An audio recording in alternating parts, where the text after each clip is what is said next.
Morning to you. So I'm just going to record something today, just a bit of an open and honest situation about my upbringing, really. So it'd be good to get some steps in as well, because I think I'm indulging a bit too much on holiday. As much as I'm grateful for it. So this morning I was thinking about content and what can I talk about today, something a bit different. And I was thinking about gratitude and about life. And then basically I was talking to my waiter this morning, and he was a lovely guy, really interesting, amazing guy called Faisal.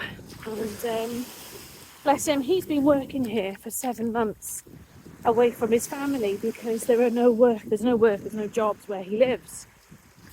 And I thought, my God, things that people still have to go to or go through these days. In this day and age, do you know what I mean? And I was just thinking about my upbringing then, about how things have gone in my life and my start to life.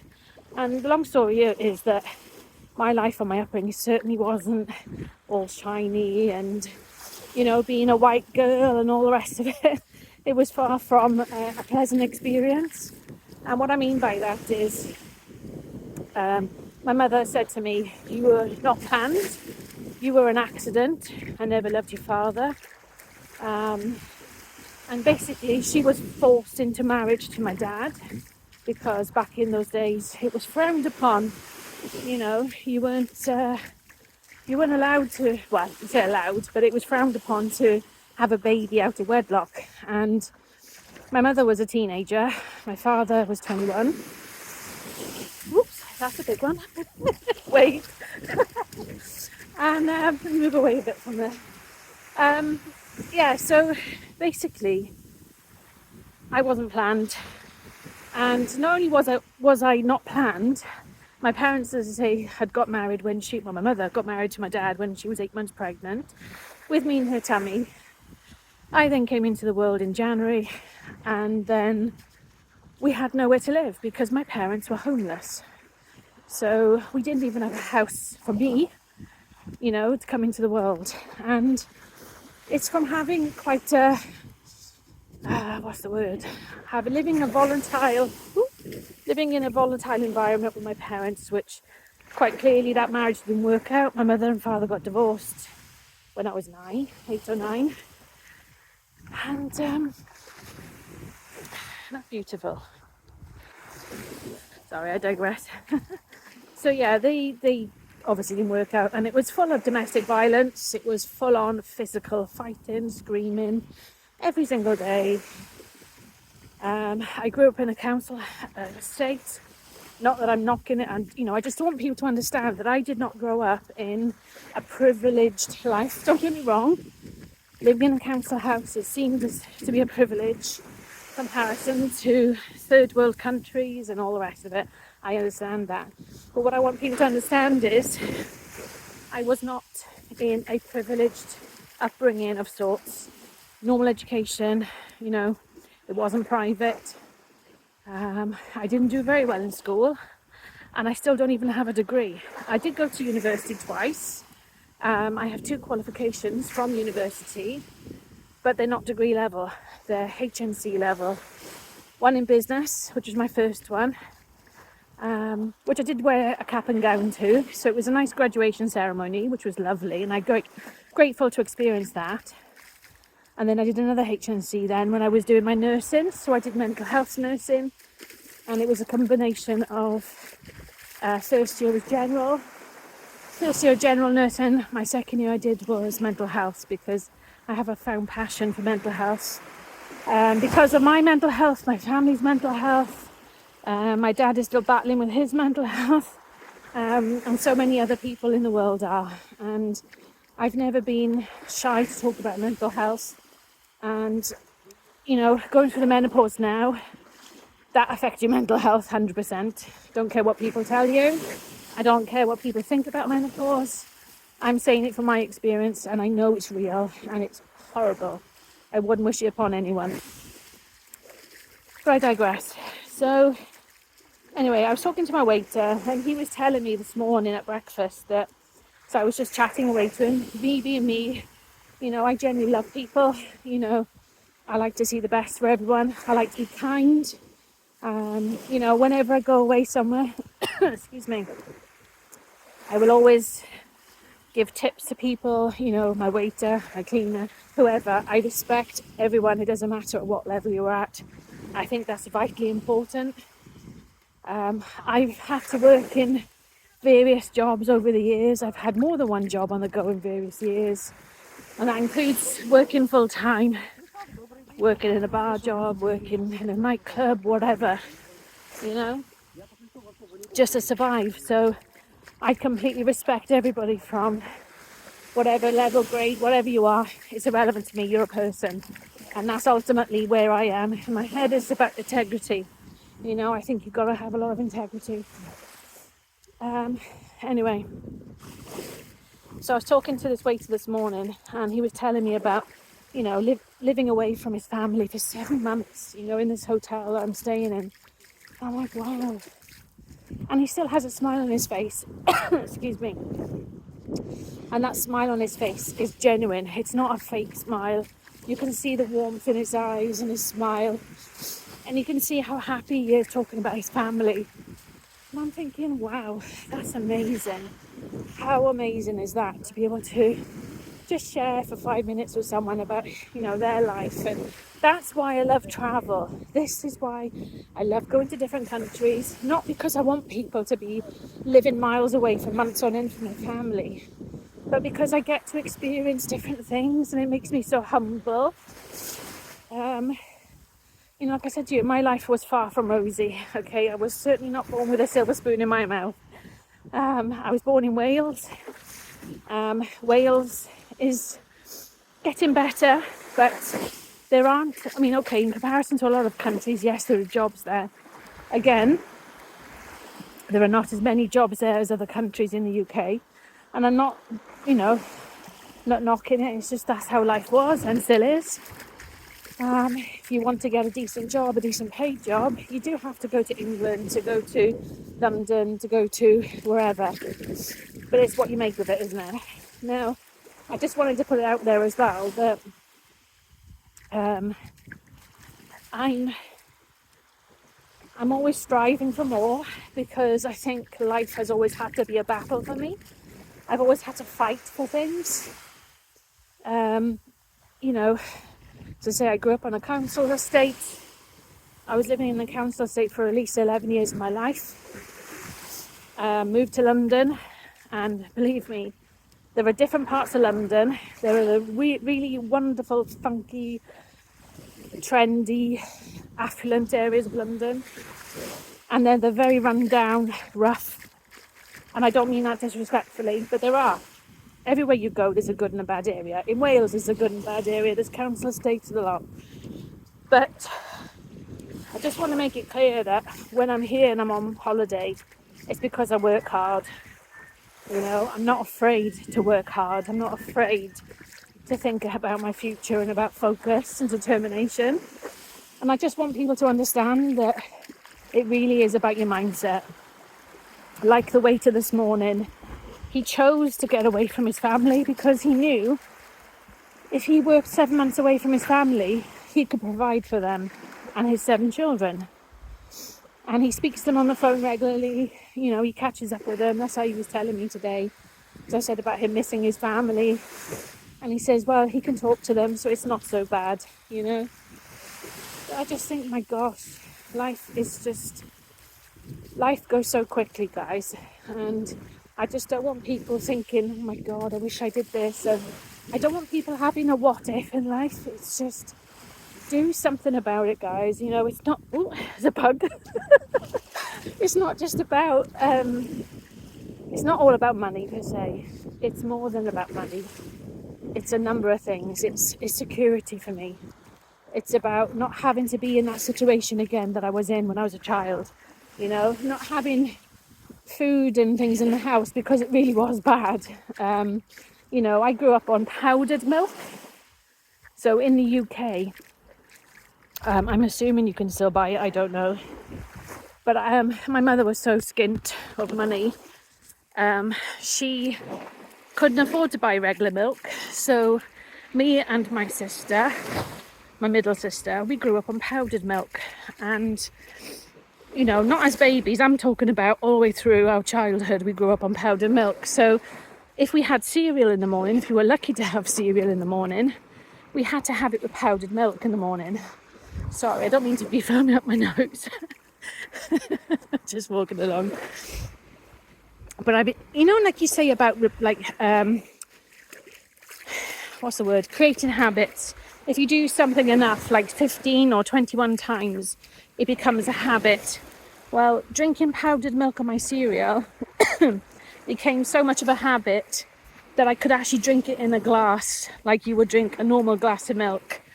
That's how much I got used to drinking milk, powdered milk. And believe me, guys, it's a bit of a taste to it. And yeah, I wouldn't advise it really, but you do what you have to do, isn't it? It's about survival. It's about accepting what you've got there in front of you. As a child, I didn't have much, I couldn't do much about it as a child. But as an adult, this is why I'm so determined to do something with my life.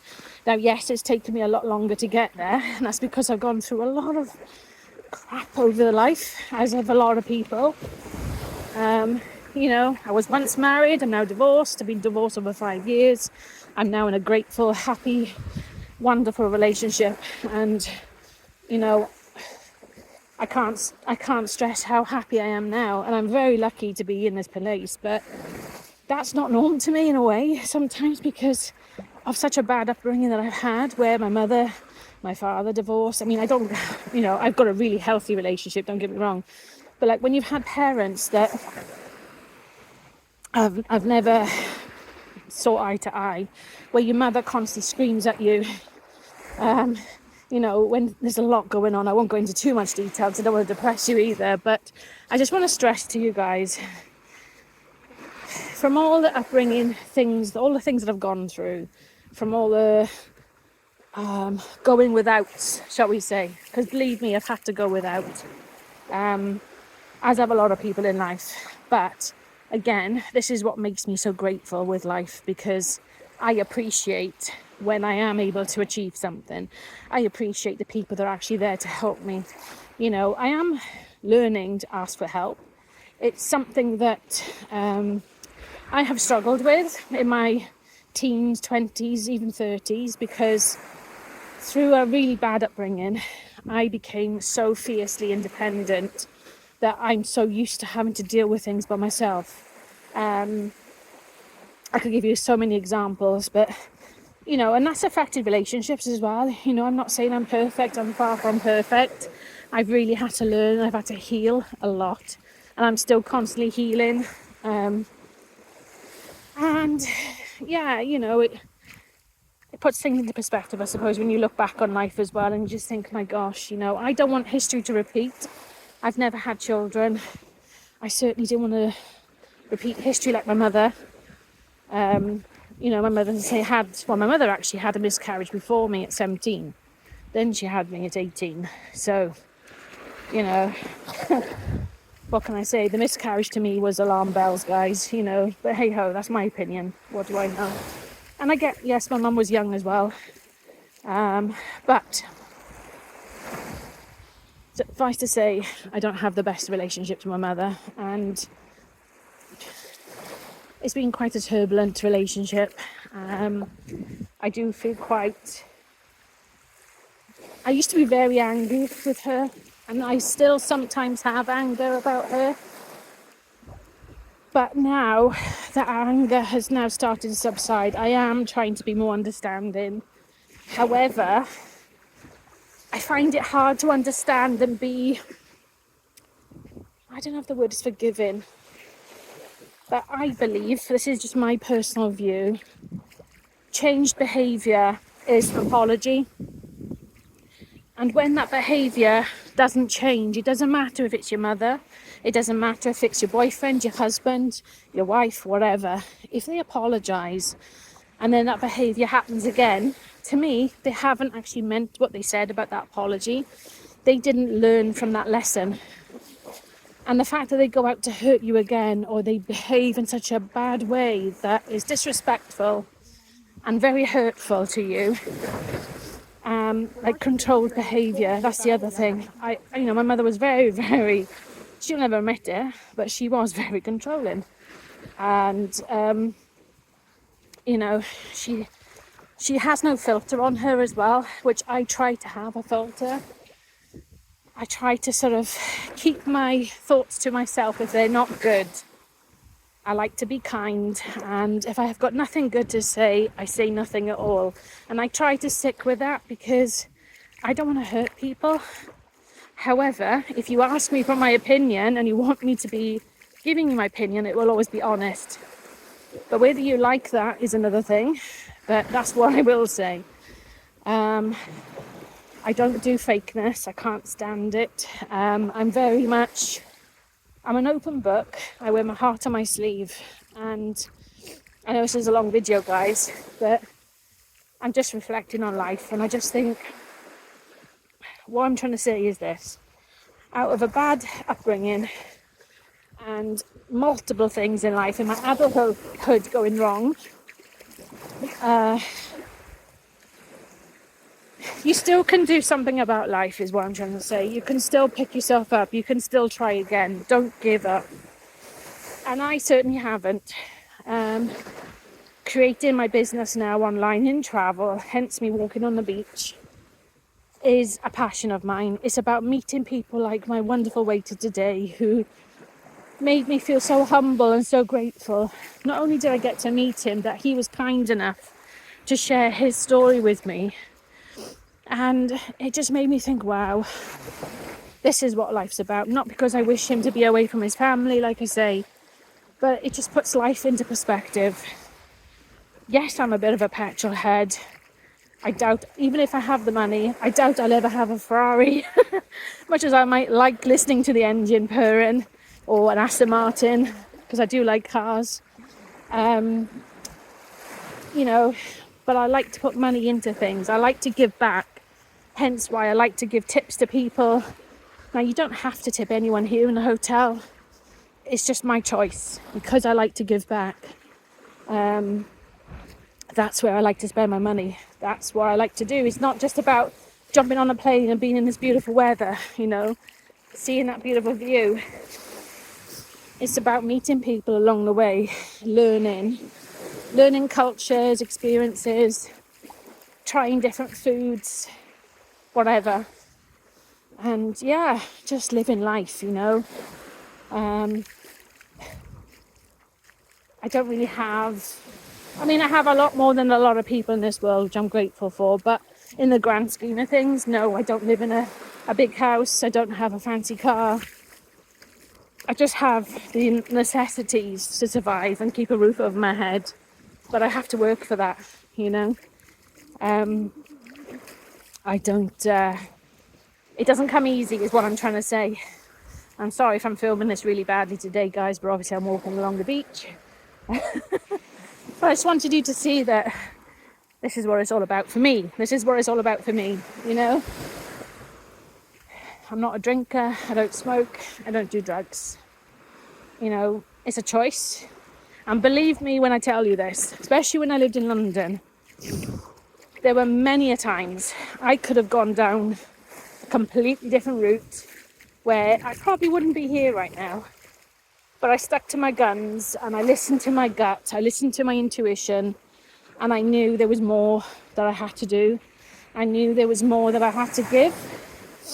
And I hope if you've managed to stay this long and listen to me talking, thank you. I'm so grateful that you have. But I hope more than anything, it's helped give someone a bit of hope. It's helped someone stay here and live another day. Because I've lost 2 people to suicide. And it happens, guys. It happens on a daily basis. And that's an area as well. I did also training is about suicide prevention. And I've done it twice, the training. Because I wanted to refresh myself. I now represent in my full-time job health and well-being, but I also represent the first aider, mental health first aider side of things in work, because You never know, guys. People might seem really happy on the outside, but you never know what's going on behind closed doors and what's going on in their head. And believe me, when I knew of two friends of mine that had taken their life within a space of 8 months apart, completely different age categories, one was a Gen X, and the other one, I can't even remember what they call now, these generations, but let's just say she was only in her 30s, and it completely shook me, because I never knew, and I can't save everyone, but if I get to save at least one person from doing this channel, excuse me, then it's all be worth it, because I knew I was meant to do this conversation today. There was a reason for it. I felt like I had to talk about gratitude and about life, but it's more than that. It's not just about me. It's the whole reason why I set up this channel. It's the whole reason why I want to show people that you can achieve. You can do it. Believe me, I don't get things right the first time. When I learned to drive, when I was learning to drive in London, when I was still living away from home from Wales. London, as you know, for those that know, London is very busy. It's 100 miles an hour. There's traffic everywhere. It can be gridlock most of the time. A lot of people in London don't have patience. Not everyone, but quite a large number of people are quite aggressive. And not a pleasant experience to learn to drive in, but I did it. And I didn't pass the first time. I passed on the second time, and, I did it. But like what I'm saying to you is, I don't get things right the first time. Sometimes it takes me more than that. Like when I did my theory test before my actual driving test, when I failed my theory test twice, I failed by one question both times, and then I passed on my third time. Then I went on to do my driving test and failed. Then I went on and did it again, and I passed. But like I said to you, I don't get it easy, guys. I just want you to understand that I'm driven, yes, and I'm not going to give up on so many things that I want to do in life. But you've got to decide as well. You've got to decide how much do you want things in life. What matters to you. You may not want to be a business owner like me. You might not want to travel like me. In fact, you can do this travel business and never travel at all. It doesn't matter, because that's what it's like. It's amazing, And the one thing I will say about this travel business I'm in, it doesn't discriminate. That's the one big thing I love most. It doesn't discriminate at all. And what I mean by that is, you could be 18 years old, live in a council estate. You could be 18 years old, living in a privileged upbringing. It doesn't matter. You can be disabled. You could be in a wheelchair. You could be retired. You could be in your 60s or 70s, 80s. As long as you've got a phone, as long as you can get on the internet and learn and do the training, you're good to go. That's literally it, guys. You just got to be consistent. You've got to show up, and you've got to be committed, because this business I'm in is not a quick rich scheme. I will never proclaim it to be. It's about consistency, and it's about keeping that focus. And there are days when I don't always feel great. There are days when my menopause is driving me nuts, because I cannot remember simplest of things multiple times a day. I drive myself nuts because I can't remember. And I used to have a very good memory. I'm very organised as a person. But I don't know.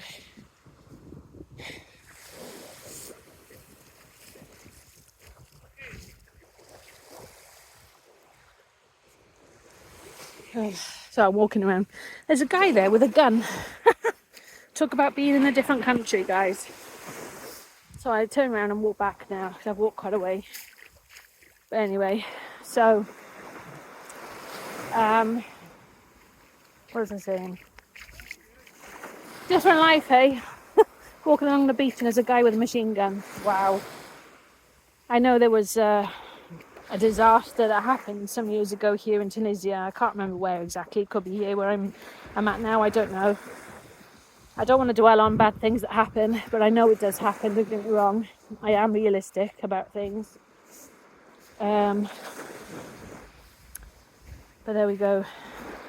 That's something I don't generally see in the UK, is somebody walking around with a machine gun.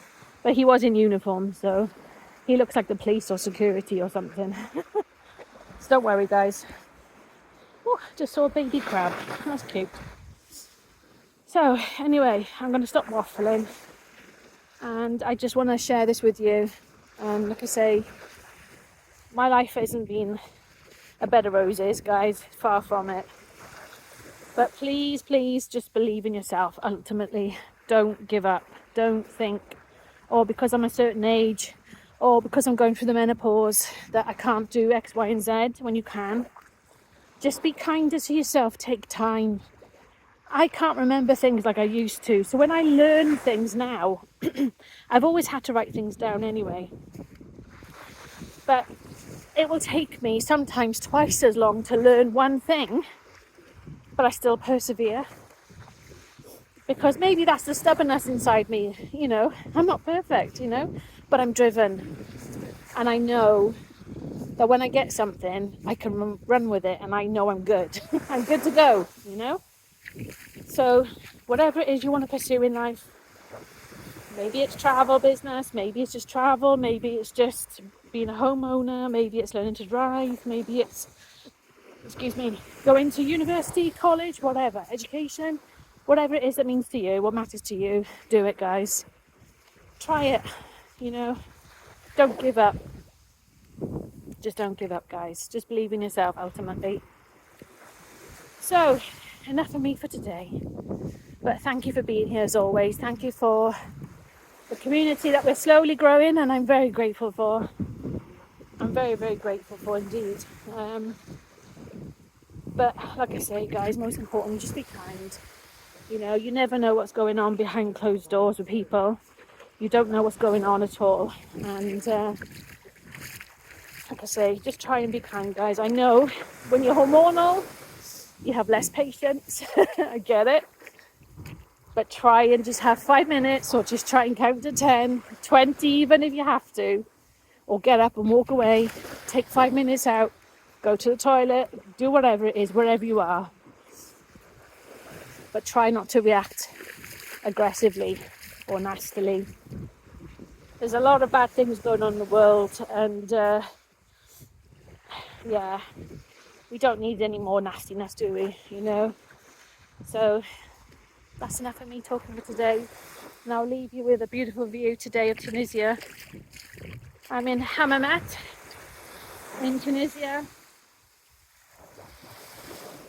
So that's where I am, guys, for today. Anyway, take care, stay blessed. Take care, guys.